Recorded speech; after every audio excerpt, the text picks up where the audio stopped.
So let's do a quick little recap here. We did 10 cards that you felt like it was going to be easier for a Hearthstone player to try to evaluate Magic, or like these specific 10 Magic cards. This time you picked more complex cards, right? Because now I have an understanding of how Magic works. Yeah, I picked some cards that are like harder to understand, not only to evaluate. I feel like the first ones that I picked were all pretty easy to understand, but were maybe hard to evaluate. These ones are more complex, have more words. You have to think a little bit more. Oh no. Okay.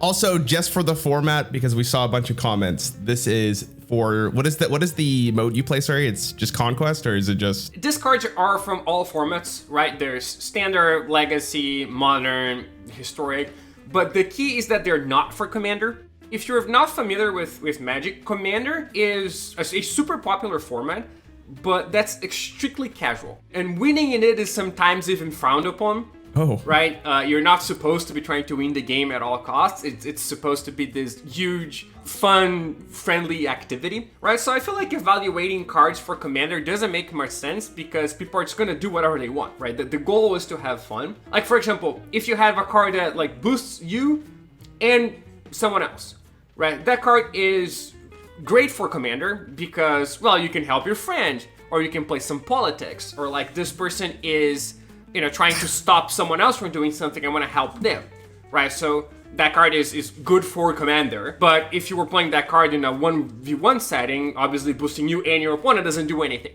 right? So I don't know how you would even evaluate cards for Commander on a power level basis, because that's just not what the format is about, right? I don't think that evaluation makes any sense. In Commander, you just play what you like, what makes sense with your strategy. And I don't play Commander, so if there was a way to evaluate, I wouldn't really know. But I play all the 1v1 formats, which is what this is geared up towards.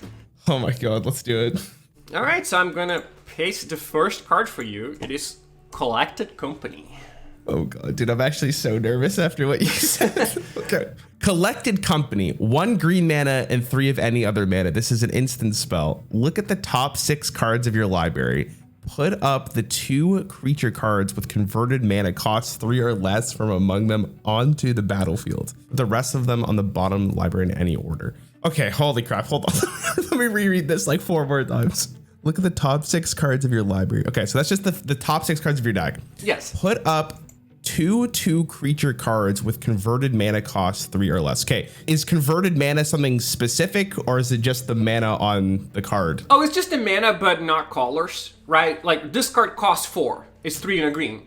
But if it costs 2 and 2 green, it would still be 4. Okay. The creatures can cost up to 3 in any combination of colors or whatever, but they can't cost 4 or more. Okay, that makes sense. So you also get to look at the top 6 cards of your library. That's very interesting. I wonder how much that actually matters in a game of Magic, getting information of your deck.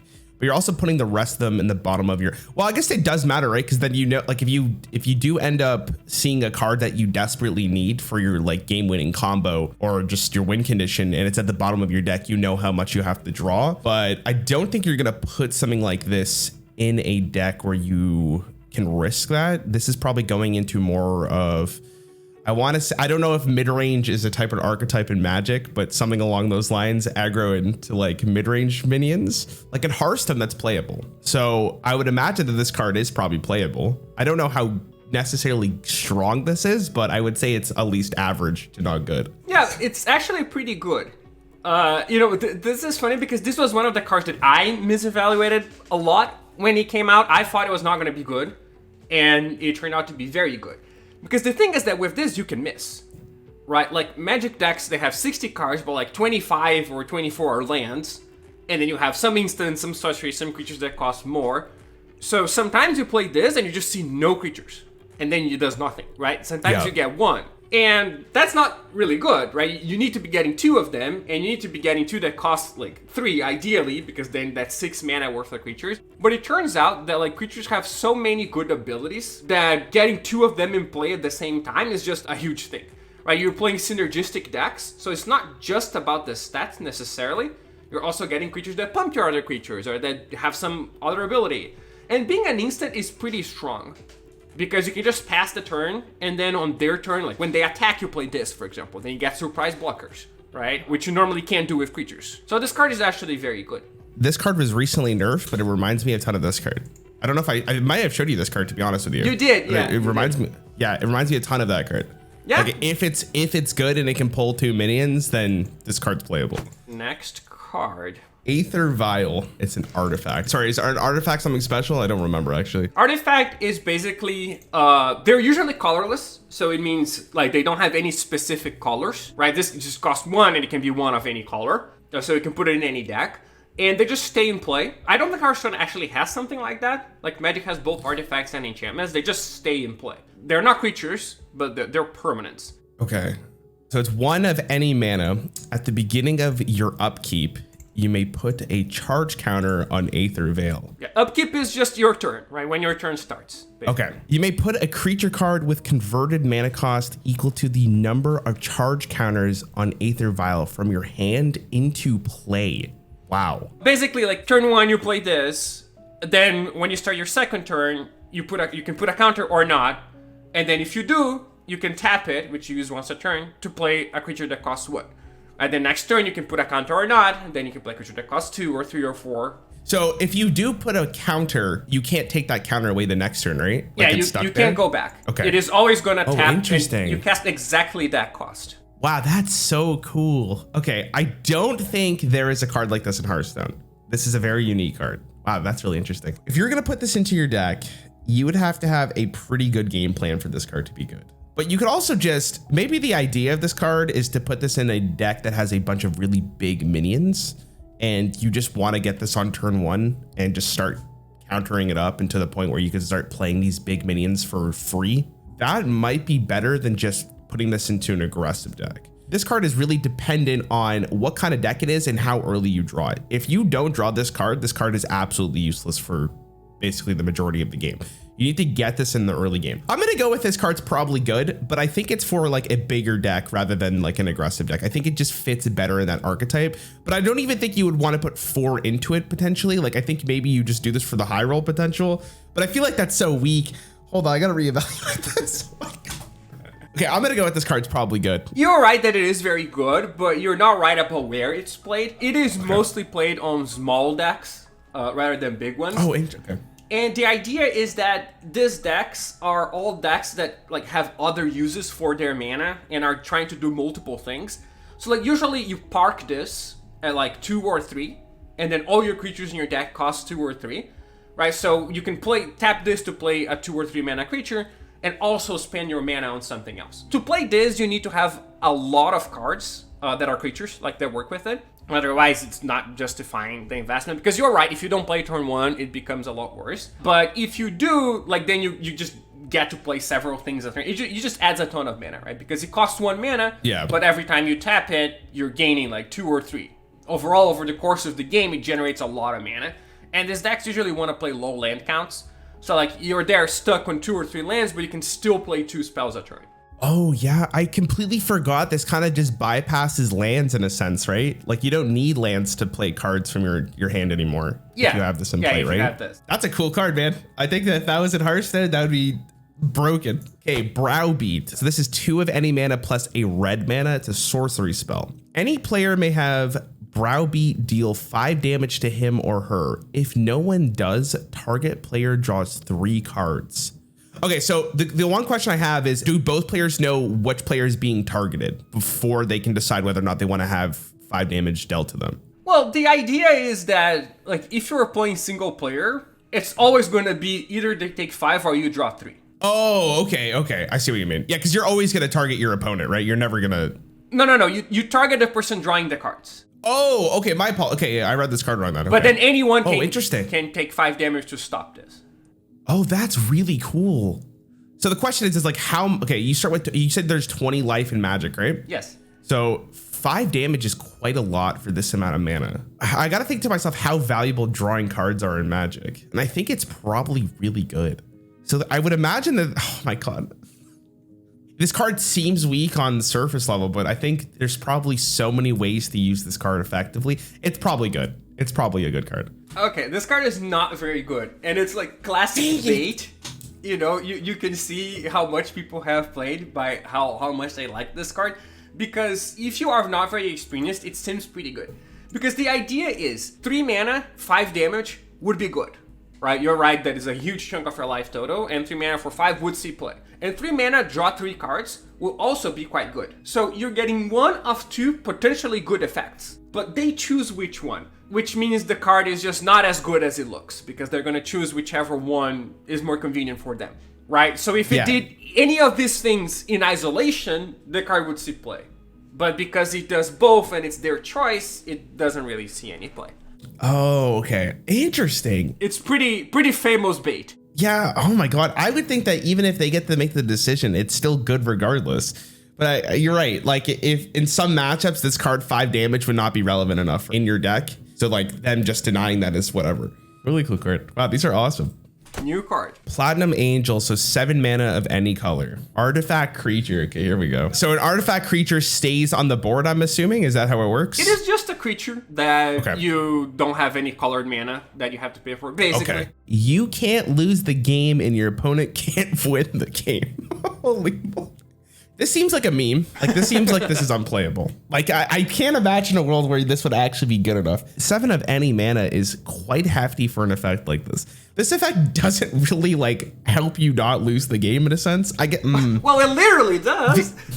Yeah, you're right. You're right. It literally does. But like maybe this is really good and versus like a potential combo deck where they can only hit like your face or something, and then you just play this and they just kind of lose the game from it. I'm leaning towards it's really bad. I think it's a tech card, but I think even as like a tech card, I wouldn't really want to see this played unless it's against a very specific lineup in a tournament. It is mostly bad. It has seen some play, because you have to remember that in Magic, you can't attack creatures, right? You just attack the player. So there are some decks that have no way of removing your creature. Like they play 36 creatures and a bunch of lands or some bump spells or something, and then you just play this and they can't win the game.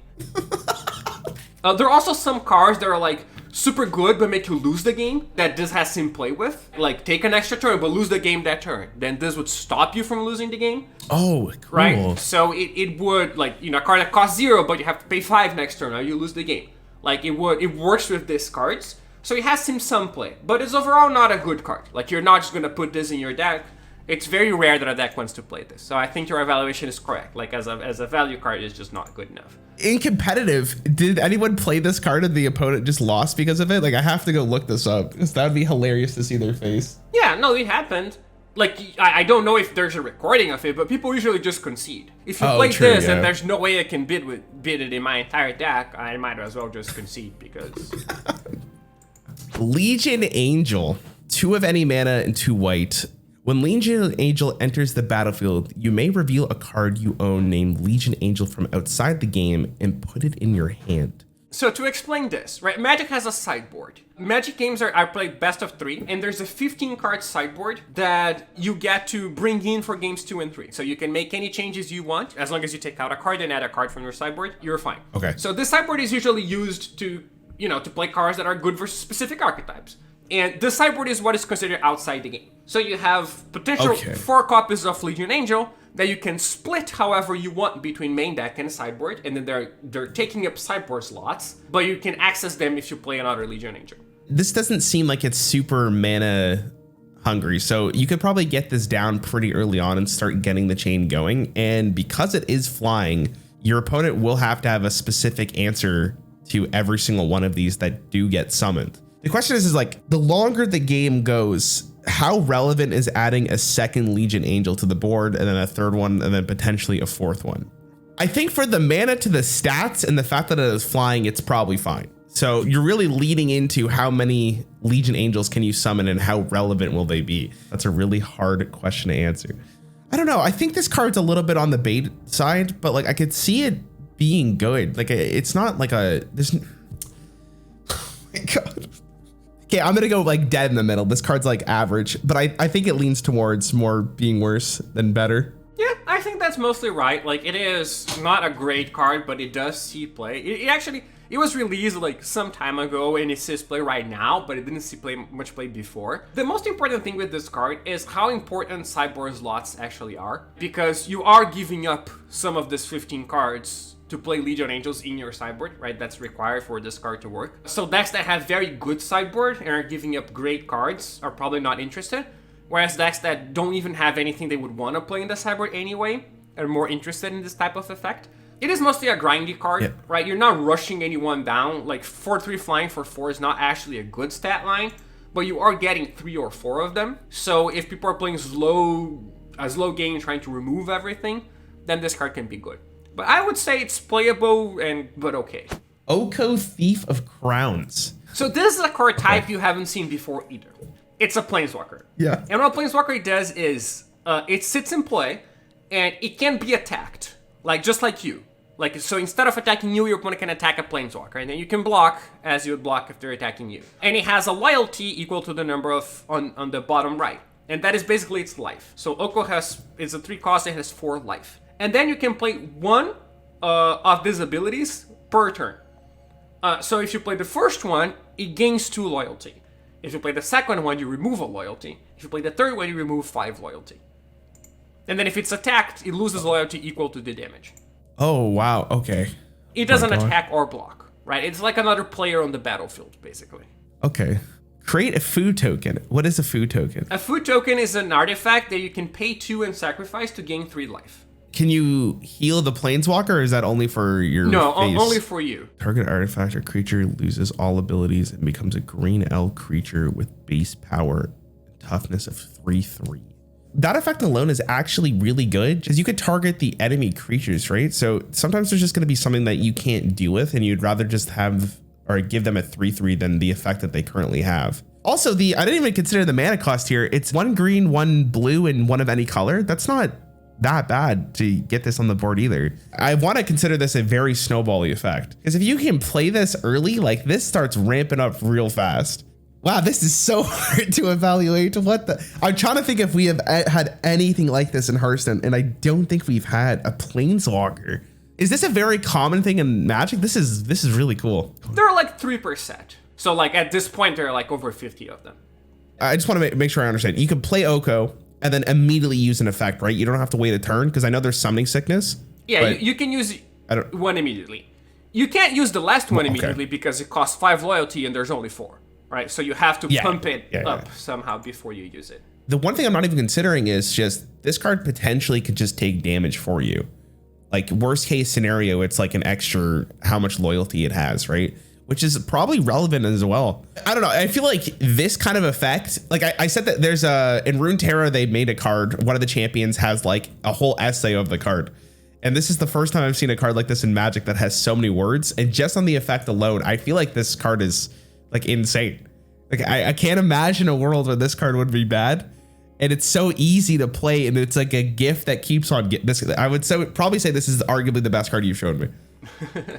Okay, you're correct. Yes! It is a very, very strong card. It is basically a broken card. It's banned in almost every format. The reason it's so good is because, well, by itself is this powerful threat, right? Because each turn you make a food, and then you turn the food into a 3/3. But it also just makes all their good stuff into 3/3s, right? Sometimes they play a card that costs like 7, like a Platinum Angel, and just turn it into a 3/3 with no abilities.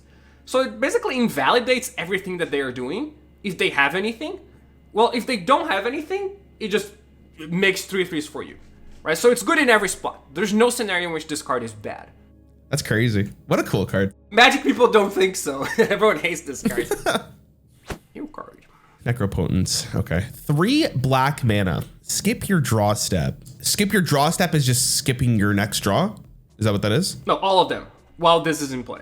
Oh. Yeah, this stays in play for the entire game until someone removes it. Whenever you discard a card, exile that card from your graveyard. Pay 1 life, exile the top card of your library face down, put that card into your hand at the beginning of your next end step. Normally when you discard a card, it doesn't go to the graveyard? Is that what I'm assuming from this? No, normally it does. You discard a card into the graveyard. This just says if you discard a card, you exile that card, which basically means it's gone from the game. Why would you play this? Like on surface level, this card feels like super weak. Like what's the point of this? When you exile a card, does that also affect your opponent? No, it basically takes the card from the top of your deck and set it aside so that you can put it in your hand at the end of the turn. Wow, what? You should see my face right now. I look so confused. When it comes to Hearthstone, there's not a single effect like this. This is very interesting. Without knowing full context of what deck you're putting this in, I feel like if you're going to put this into a deck, this card has to be good. From surface level, this card looks awful. Like, why would I do this to myself? This feels so weak, but there has to be something I'm missing here. Like, in a vacuum, like if you show me this card in Hearthstone, it's unplayable. Like, unplayable. Like if we had every mechanic here, it'd be the exact same thing, like unplayable. So there has to be a better reason for you to play this card. Oh my God. This could be a huge bait though. Maybe you're putting this in just so I say it's insane. I'm not gonna feed into this too much just in case you're baiting me. I think this is bad. I think this is bad. I'm ready to hear how good this card is. Oh, this card's actually very good. So it's not really because of any combos. It's because you can use the third ability multiple times. So like you play this, which means you're not gonna draw a card for your draw stat, but you can just pay 5 life and effectively draw 5 cards. Oh, that's broken. Okay, yeah, now that you say that. So the decks that played this were either like combo decks, like you would just play this very quickly and then draw 10 and lose 10 life, and then next turn you win the game. Or you were playing certain cards that gain life, right? So you're gonna draw 3, then next turn you can play something that gains 3 life, so you're gonna draw 3 again, and just every turn of the game you're gonna be drawing more than 1 card. I didn't realize that you could do this multiple times in a turn. That seems really good. Next one. Force of Will. 3 of any mana plus 2 blue mana. This is instant. You may pay 1 life and exile a blue card from your hand rather than pay Force of Will's mana cost. Counter target spell. Wow, that's really cool. So counter target spell is the same as counter spell in Hearthstone, right? I think. Just they do something, you play this, it's like they didn't do their thing. Can you force a will a force a will? Does that make sense? Like, can you counter a counter spell? Yeah, you can have like a counter war. It's a real term. It's a counter war. Okay, so obviously countering a target spell is probably good in Magic. If you don't have the mana and you desperately need to counter a spell, this is probably worth exiling a blue card. The way you can look at this is like, is 1 life and a blue card better than you potentially losing the game from a spell? Like, you would play that worst case scenario, or you would just wait for you to have enough lands on the board that you could tap to just play this. So I would imagine that this card's just good. Yeah, it's very good because the tempo that you get by playing a free spell is usually worth the card. And this is a card that is played in very high powered formats, so there are like combo decks that can kill you on turn 2. But if you do that, you're stopping their whole combo. So it's definitely worth, like, it's like you let them do all the setup and then you just counter the card that kills you. And then, you know, it's like they have no hand anymore. Like, they already did everything. So this card is like the base of that format, right? It's the only reason that format can exist is because you can interact with people's like turn 1 and turn 2 combos with a card that doesn't cost anything. Like, it doesn't require you to have anything in play. I'm just trying to imagine they do their whole combo and then you just pull it like Exodia, like, which is this card. Yeah, well, it's basically they do the whole Exodia thing and then you do this, right? Yeah. Okay, what is the name of this card? Tarmagoff? Tarmagoff? Okay, 1 green and 1 of any color. Its power is equal to the number of card types among cards in all graveyards, and its toughness is equal to the number plus 1. This card's type are artifact, creature, enchantment, instant, land, planeswalker. Wow. And this is dynamic, right? So if you play this on the board and as the graveyard gets bigger, this card also gets bigger. Yeah, it is dynamic. If you have no cards in your graveyard, this is just a 0/1, right? The reason that it has a +1 is that you can actually play this with no cards in your graveyard, I'm assuming. Yeah, it also counts theirs. Also counts theirs. But true. if no one has any cards, yes, it's a 0/1.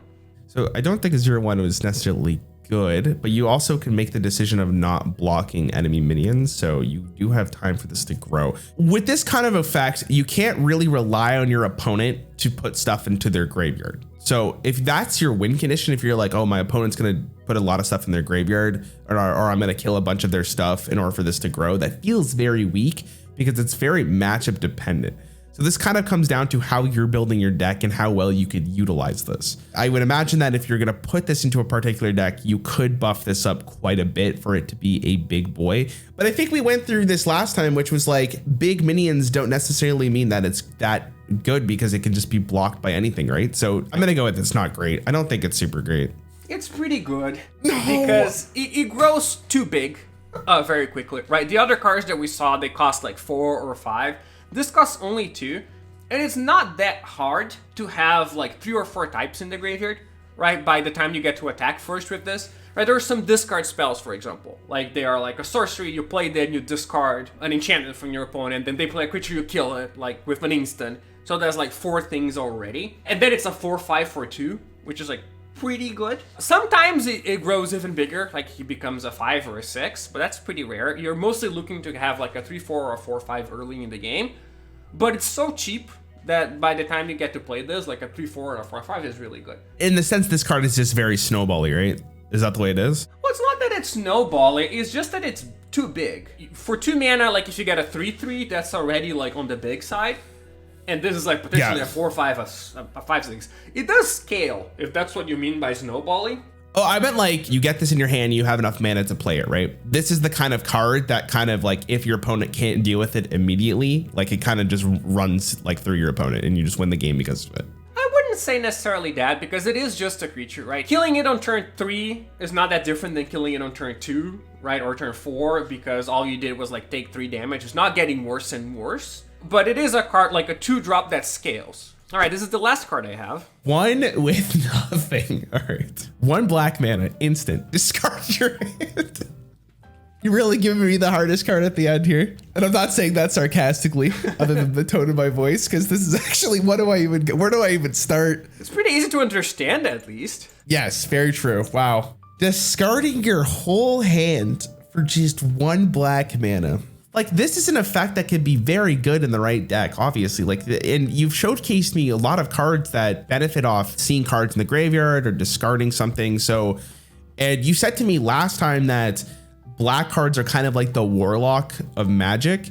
And Warlock, in some cases in Hearthstone, really likes to discard cards. It benefits them. If this card was printed, I would imagine that there is an archetype somewhere at some point in time where discarding your hand was good. The question is how often is that relevant? Maybe there's an effect that I have not seen before that you haven't shown me that just says if you have nothing in your hand, you get a beneficial effect. There is actually an ability like that. It's called Hellbent. Okay. Without even knowing what that card does, I'd imagine that effect actually is good because discarding your hand would be potentially hard.